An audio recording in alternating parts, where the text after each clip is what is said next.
Morning. Good morning, everyone. Welcome back to another episode of Bob and Frank Hockey Podcast, episode number 16.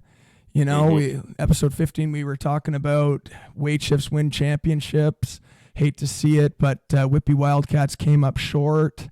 Yeah, Shout out to Little Caesars, hell of a hockey club over there. They took down the Motown Classic last weekend. And you know what? Weight shifts were not the problem. It was a survival of the fittest out there. So what are we talking about today? Training at the U10 level. How do you prepare for these marathon tournaments?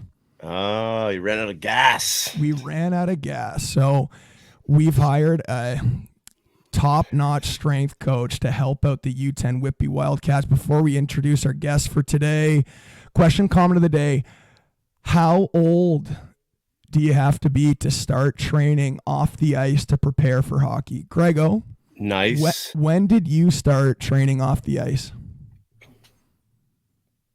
I was, it depends what you mean by training, but I think I was 13. Nice. Cool. Do you ever hire a professional strength coach? I went to a gym, I think probably a couple of times with my teams throughout the years, but I went personally to a gym myself at like 13. It was like Body Smith. Remember Randy Smith? I don't. You ever meet him? No. Well, anyways, I went there for like a summer. That was fun. And that was like my introduction. And then I just bought a gym membership and did it myself. Yeah. Yeah, for me, I definitely did the odd team training session, but never went to a professional coach. And then it probably would have been like grade 10. Got my first gym membership. Yeah. Nice. Yeah. Kids are starting way younger these days, but love to hear from all you guys out there. Let us know in the comments, how old should you be to start dryland training to prepare for high performance sports? Love it. Anyways, let's get our guest on here. Introducing, like I said, top-notch strength coach from the Durham region. Worked with lots of professional hockey players, including Chris Versteeg. Can't wait for a couple of stories about that.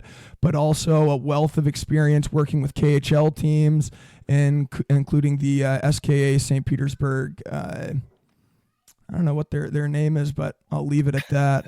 Yeah. Top-notch KHL team. Anyhow, welcome to the Bob and Frank Hockey Podcast. Kevin Chapman, thanks for coming on. Hey guys, thanks for having me here. Yeah. Thanks for coming on, Kev. It's going to be good. No problem. Yeah.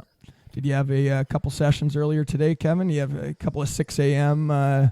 Graveyard shift workout times? For sure.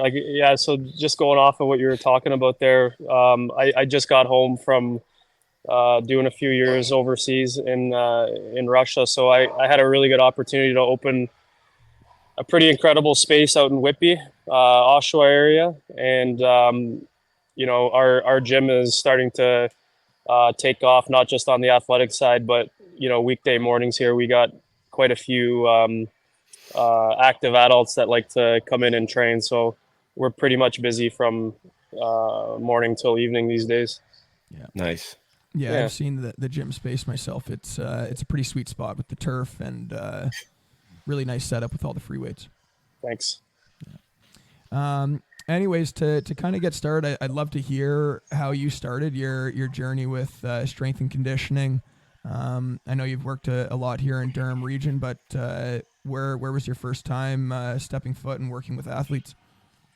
Yeah, so it's actually kind of my career path and story is a little unique, I guess you can say. So when I had originally decided to go to school and get an education, I come from a family of a lot of law enforcement. So I was going to enter the policing field, and I actually got down to some final interviews in that process, and I was going to get hired on by the OPP, and then I realized that it wasn't really for me. So, I had already been attending school. So I switched my, my focus to like kinesiology and, exercise science, that type stuff. So I began coaching minor hockey in the city. That's where I'm from. Like I grew up in Toronto. So me and a couple of my buddies, we took a 2000 age group, double A team, Toronto Penguins. Love it. And, I realized fairly quickly that although I played hockey, not at a high level, but growing up that was my primary sport. But I realized that I was better suited in the gym than teaching skills and the finer points of the game. And I've always had a passion for training and fitness, so it seemed to have worked out for me making the decision to move into the high performance area versus on ice coaching. Nice. Do what you love what you do. Love Absolutely. stories like that, and Yeah. how everything works out, and not just kind of getting forced into what you should do, and finding your passion. Mm-hmm. Yeah, for That's sure, awesome. guys. Yeah. And so I'm guessing you had your first strength and conditioning gig in the Toronto area before you moved out here. Yeah, so I started basically, even with it started with just our team. Like we would rent some like a gymnasium in the city, Mm-hmm. and we would just run off ice stuff with them. But I had migrated out to the Durham region to continue my school at Durham College and UOIT. Okay. And I was really fortunate. There was a really good, strong local gym at the time.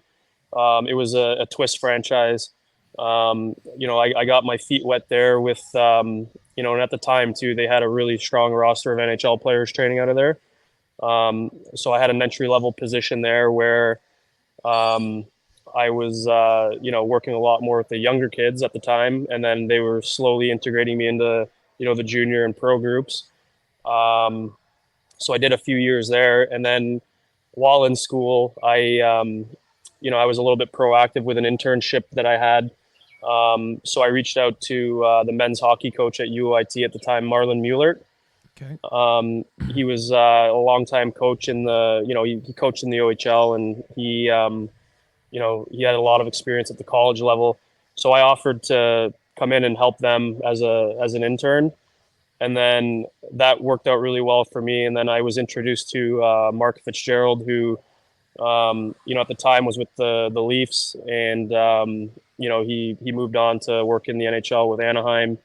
But he also owned a local gym here at the time, so I met him, and then he offered me a position with his company, and I stayed there for about 6 years. And then I moved on to other things. I worked at Ryerson for a little while, and then my opportunities in Russia popped up. So Nice. that was kind of, if I look back, that's about 12 years in a nutshell. Nice. Yeah. Yeah. And working in the KHL, any like big positive highlights that you kind of got from that experience? Yeah, to be honest, like, I mean, my experience in Russia was actually really, really fantastic, aside from hockey too, right? Like, it's a part of the world that I think a lot of people, probably won't experience at any point in their life.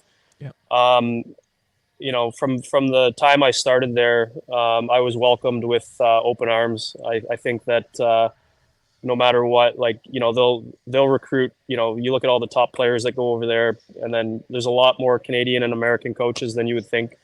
Working over there, but we always share something in common, and it's, the Russian people love the game, probably as much as we do here in Canada.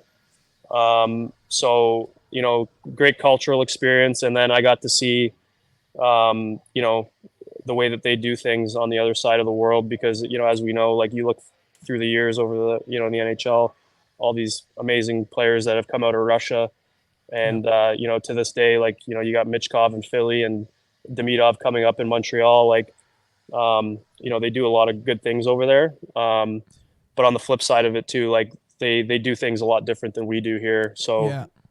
It's, even though you don't always agree with certain things, but it's interesting. Sure. What year was your first year in Russia? I went over there for the first year in 2019. Okay. And it was actually like, I was never really looking for work over there. This kind of just fell in my lap. There was a Canadian coach. His name's David Nemirovsky. He had a really successful playing career himself. Played for the Leafs and the Panthers, and then a long time in Europe. So he's got he's got a Russian passport, and his family's from that part of the world. So they came over here when he was a kid, and he played all of his minor hockey in Toronto. Played junior here in Canada, and then obviously played pro here. But he came to me with an opportunity. I accepted it, and I mean, it just seemed like things just kept falling into place for me over there year after year. So I got a lot I got a lot to owe to him for giving me that opportunity. Nice. Awesome. You reminded me of something, and I think this story you mentioned they do things a little bit different over there, and it's you got to adjust and adapt type of thing. But I remember hearing a story that I think kind of came from the Matt Nickel grapevine here, but him and somebody else went over to Russia, and they were kind of talking about how they were training athletes here in Canada, and the Russian Hockey Federation almost thought they were trying to scam them into saying like, hey, train less, don't train as much, and they were like, no, like this is bad. Is your comment about how they do things different over there, was there that like, holy smokes, like their training camp is insane, or what was it that they're doing differently that you kind of had a hard time coming to terms with? Well, yeah, it's like I guess you could frame it like this: is that like it doesn't matter if you're working somewhere or visiting somewhere. The way that I always look at things is it's not home. This isn't Canada. This isn't America. First and foremost, just to gain the respect of the athletes you're working with, plus your colleagues, is like you need to embrace their way of life. And they're certainly not allergic to hard work over there. Yeah. If you know what I mean. Like they love to push the envelope in terms of training volume, training frequency, all that stuff. And I also believe too that through the teenage years you can get away with it a lot more. They have big motors. They recover a lot quicker than the older guys. But in the pro level, I always struggled with just the amount of volume, especially in the preseason. You'd be surprised though, in season they actually do give quite a few days off over there. The odd time, if the team's not playing well, they might get the odd bag skate that's a little over the top. But once the training camps are done, and the season gets going, it's actually very comparable to the NHL. Like, they travel on chartered jets all over the country, and when you're at home, same as the NHL, those are your prime opportunities to really train and all that stuff. When we're out on the road, it's a lot trickier, especially traveling across. It could be up to eight time zones, and covering a huge amount of area. Crazy. Yeah. Crazy. Yeah. I was hoping for some piggyback hill sprints in the snow stories. Yeah. Well, again, like my first year, I had Nemo, and it was that was the easiest adjustment for me, was having him as a head coach the first year, because I was given full autonomy. I was able to do my job, and he only interfered if there was an issue. But he's a North American coach, so we didn't do any craziness. With some of the other clubs I was with, yeah, we had some some days where the guys were getting whacked pretty good, but that's just in their culture too. They love. I look back to the Summit Series, right?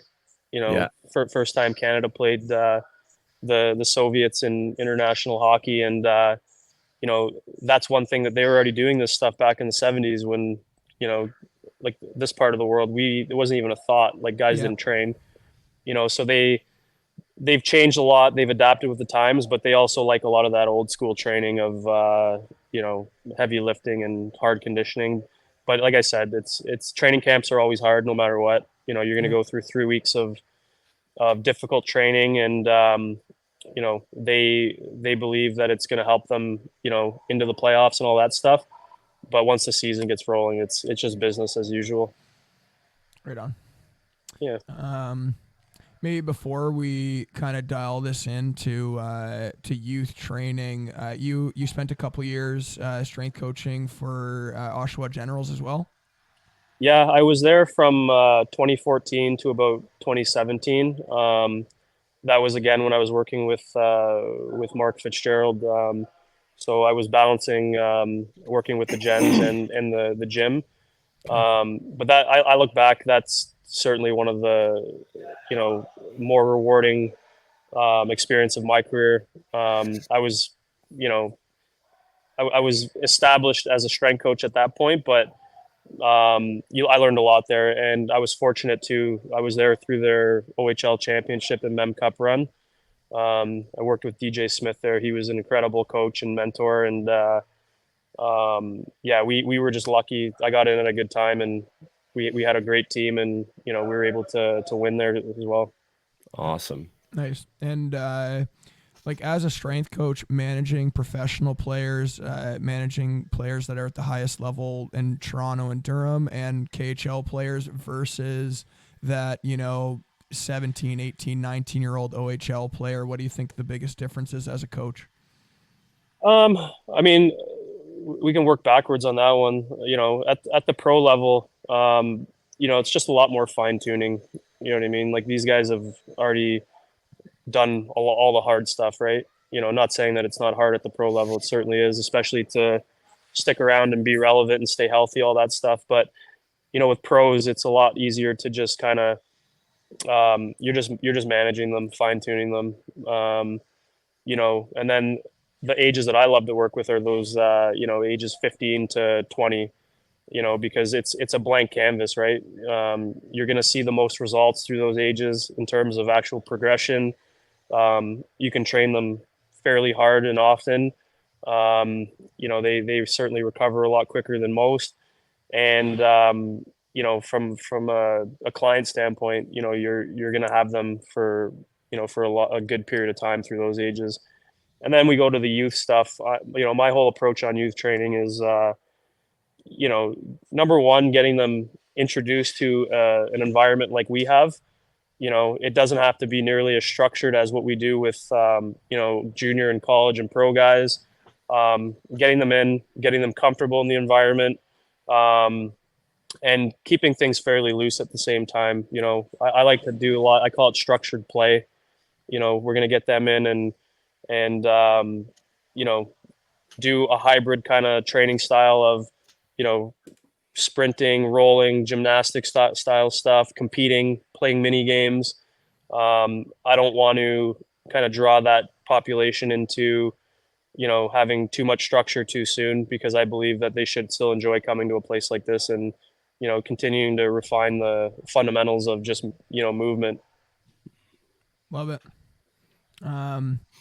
Yeah, both. Is your next tournament Silver Stick, Grego, for Niagara? I gotta check the schedule. We're in Silver Stick, I believe. I'm not sure if it's the next one. Can't remember. Yeah, we have like 6 weeks kind of prepping for this tournament, and I made a comment right before we introduced you how trying to add some gas in the tank for the boys, but taking that with a grain of salt, a little bit of a joke. But what do you think, Kevin, with the Whippy Wildcats coming in to train with you starting next Monday? What kind of goals should a 9-year-old have for their training on, like, let's say a small time frame, like 6 weeks?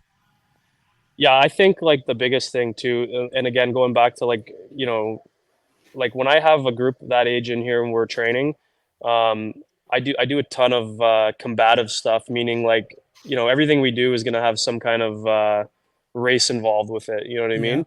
So I mean, you understand, you guys spend hours and hours a week with these kids, and very rarely are you going to have like amazing days with the whole group. You know what I mean? Like, and that's the beauty thing about team sports is that you can afford to have bad days here and there.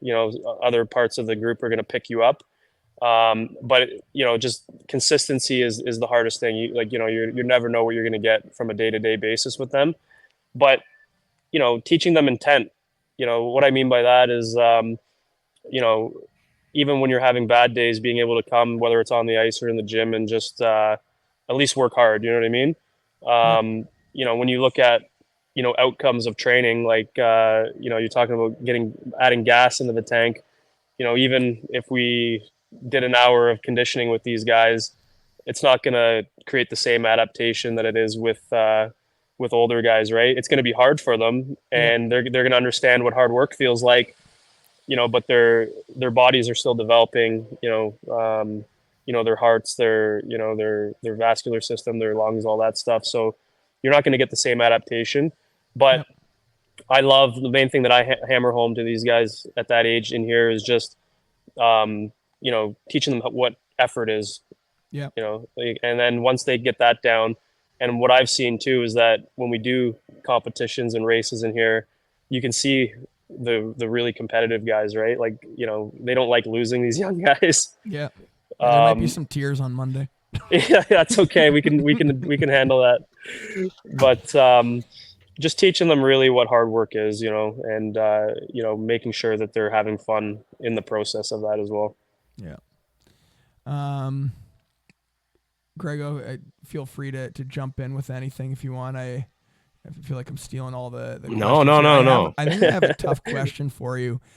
You're working with an older player and they're doing like a progressive overload and they're squatting on a regular basis and they're obviously showing their progress by adding weight on the bar, adding reps to the same weight as the previous week.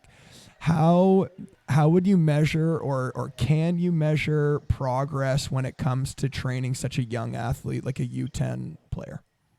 Yeah, absolutely. Like, I think, like, even simple things like doing time sprints, you know what I mean? Like, Okay. there's lots of ways to do it. I mean, even if you have no equipment, the old stopwatch method, you Yeah. know, people may say, like, that's not accurate or whatever, but, you know, just measure anything. So sprints are a great thing to measure.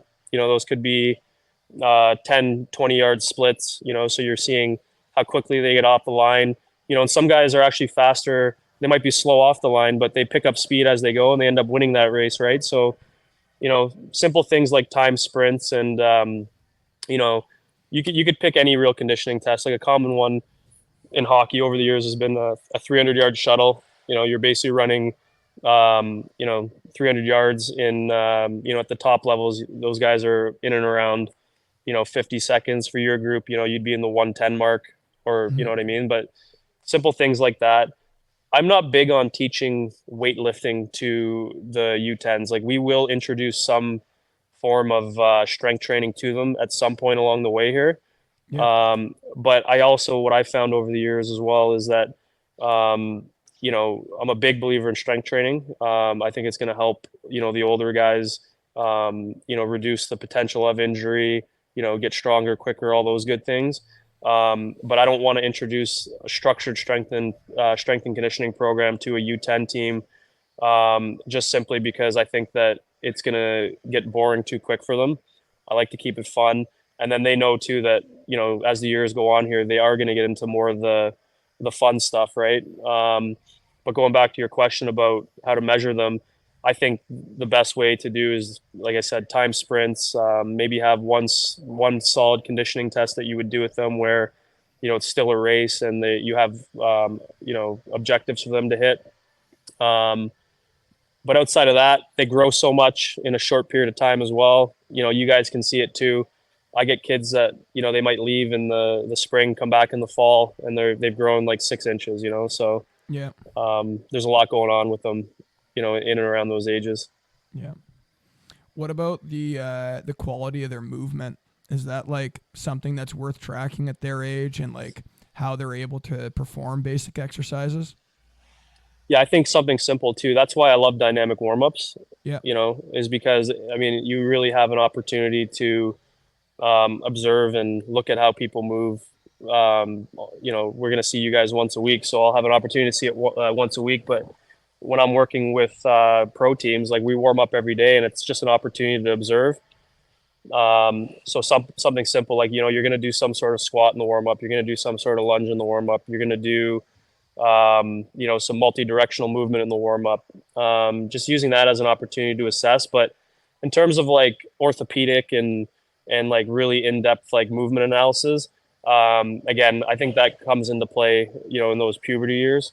for these young guys, I just want to see how they move, period. Right. Like Yeah. you're going to have some kids that look like, Olympic sprinters, and then you're going to have some kids that are all over the map. And I think a Yeah. lot of that comes with just, maturing and being taught by people like yourselves on the ice, and people like myself in the gym. But I don't really have any real structured, in-depth movement analysis of that age. I think it's good just to, watch them on the ice, watch them in the gym, and then just make adjustments as you go.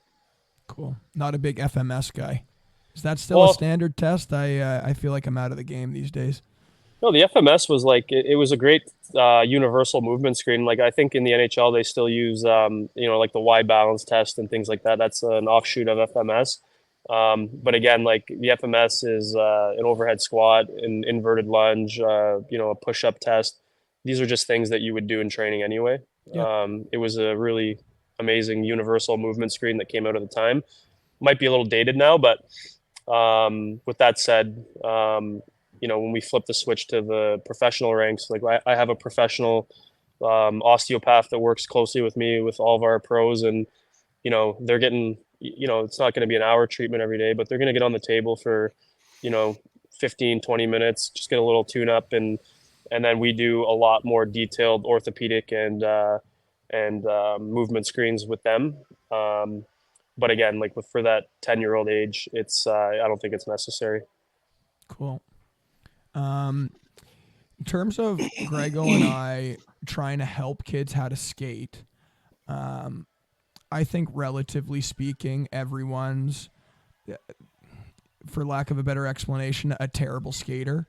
Mm-hmm. Even the kids who can absolutely fly, their technique is not like their big advantage. Their big advantage is like how big, how explosive they are, good ankles on them. But if you actually look at their shin angles or the way they recover their stride, their posture, there's tons of things that are, I don't want to say it's incorrect, but like it maybe inefficient's the right way of saying it. How do you as a strength coach try to help somebody so that when they are 16, because you even see it with much older players, they're going to see professionals on how to be more efficient skaters. Is there anything that you feel like is a key factor to do off the ice that helps with that? Yeah, I mean that's a great question. I mean the reality in hockey this day and age, maybe not so much at the U10 level, but as you get going up, like if you can't skate, you can't play the game. You know what I mean? Like Correct. it's and then I as a person that's involved in the other side of the game where we're trying to improve all these qualities that they need, mobility, speed, power, all this stuff. I think that stuff slowly comes over time just with consistent training. um, but to answer the question for kids your age is that that's the beauty thing, is that like skating is a very very unnatural human movement, right? Yep. So again, I would say like not overthinking things too soon, but to help them in the gym, one of the best things that I've seen is just getting them working through full ranges of motion, but holding positions, right?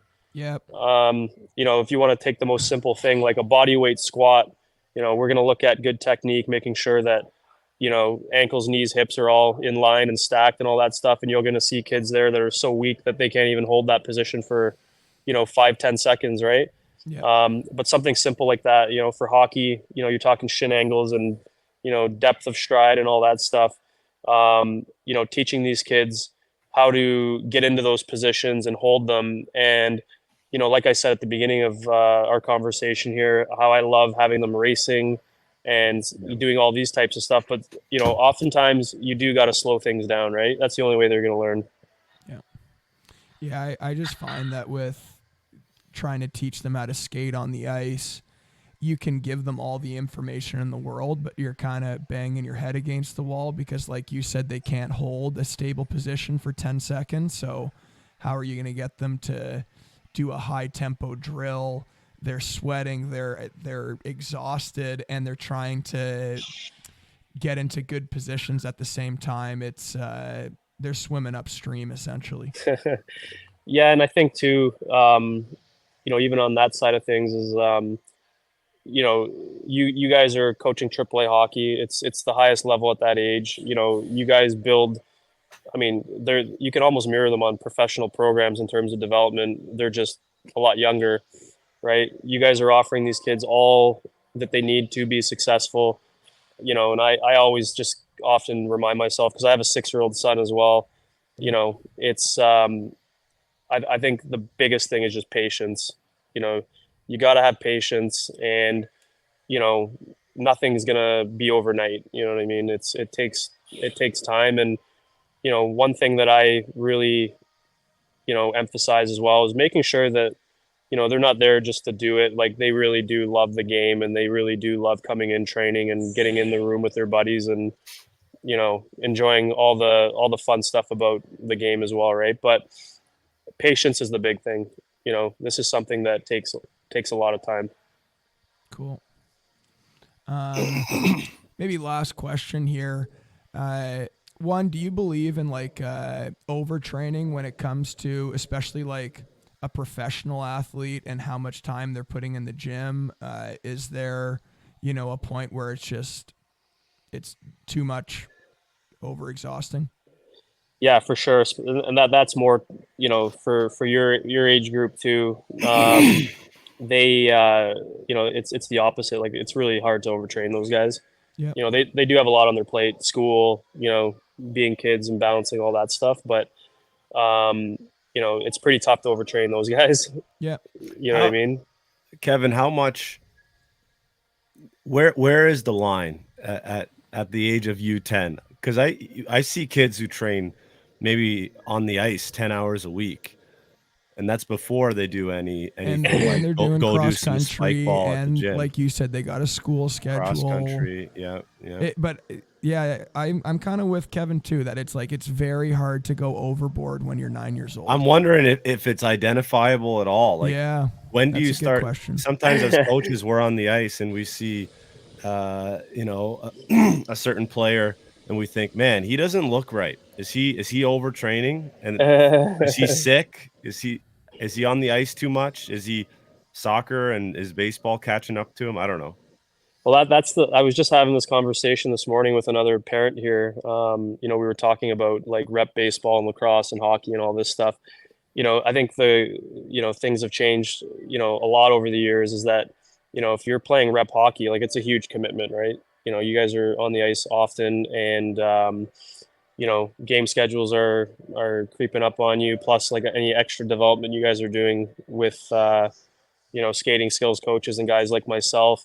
I mean, if you look at it, that's really a full-time thing on its own, right? And I believe too that I love kids playing all kinds of different sports, whether they be school sports or, an off-season sport or whatever. Yep. When it comes to in-season stuff, like, kids do tend to burn the candle at both ends. But, they also are having fun doing it.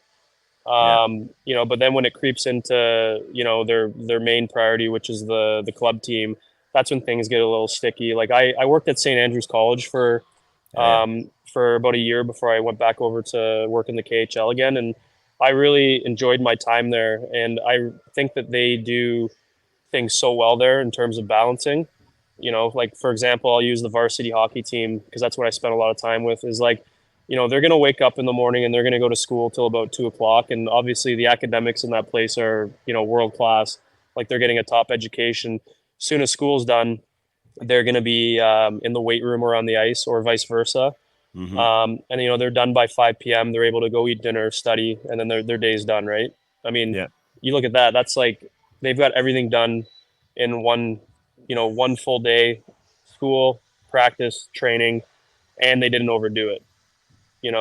I think that just comes down to each individual kid, because there's some kids that, like, literally can do it and they have a huge motor, and then others can't do it as much, and just finding that balancing act. And also, playing another sport.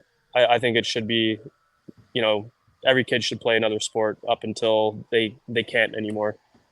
Yeah. That's huge. Great answer. I like the fun part. As long as they're having fun, let them do whatever they want. Yeah, for sure. Yeah. I Play guess that 7 sports.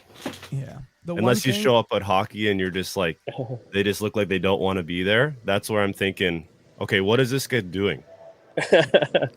I think with the younger ages, it's a lot less of a physical overtraining, and it's like if they are mentally exhausted going to the rink, and you can tell by the Yeah. way they start a drill or just the way their body language is, like it's almost like a mental overload, and like too much Yeah. hockey, take a break. I Do agree. another And like, sport. well, you guys see it all the time, man. Like it's, these kids, like it's great. Like you can see that how much they actually love playing the game and all that stuff. But I agree with what you said there about just being mentally exhausted. Like my kid doesn't have any interest in hockey at all yet. And, I'm okay with it because, once the time comes and he's ready to go, like, I'm going to get him in there. But I see it with him, when he's got energy and he's in a good mood, like he'll do anything. Right. But then it's the opposite. Right. So there's a little bit of a psychology component to it as well. Understanding how to deal with these kids when they do have bad days. And, you know, I don't think it's overtraining. I think it's just fatigue more than anything. One last quick question. I'd love to end with a bit of comedy here. I know a number of our viewers are close contacts with Chris Versteeg, and you logged a couple of off seasons with him. Is that correct? Yeah, I worked with Chris in the off season for about four or five seasons. Yeah. Right on. Any good Steger stories in terms of his off season regime, habits, quirks? Well, Steger. He's the best. Like he's just a really, really naturally funny, good guy. I was introduced to Chris. I think it was the summer of 2015, right after they won their third cup there in Chicago. Nice. So it was his second cup. They brought him back there for the run, and he played a huge part of that. But I mean, he's from out west. He met his wife. He's from this area, so he just settled here, and he found his way into our gym. So for me, it was he was already a 15-year NHL player. Dealing with a few things that were holding him back a little bit, but again, we talked about it earlier about just fine tuning, right? So I got him at a stage in his career where we were just trying to make sure that he was able to withstand 82 games in the NHL again. But right from the get-go, he came in there and, he took the speaker over, 700 games in the NHL. We had lots of pros in there, but he made sure that the energy in the gym was high and the music was on point, and all the guys that were training before that, they didn't have any objections to that. But Steger was a pleasure to work with. He actually works really hard in the gym. But there's tons of stuff like, he's a comedy show at the same time, loves to have a good time. And that's the prime example of somebody that, had to work their ass off to get to the NHL. And I think he made the most of it every day, his time in the NHL. Nice. So awesome guy. I was lucky to work with him. That's awesome. Well, we really appreciate your time, Kevin. Looking forward to getting the boys in the gym with you on Monday. Yeah. And thanks a lot. Have a great weekend, buddy. Yeah. Same Thanks, to you guys. Kevin. Keep up the good work, guys. Thanks, buddy. Take care. Yeah. Thanks, buddy. Take care. Bye. See ya.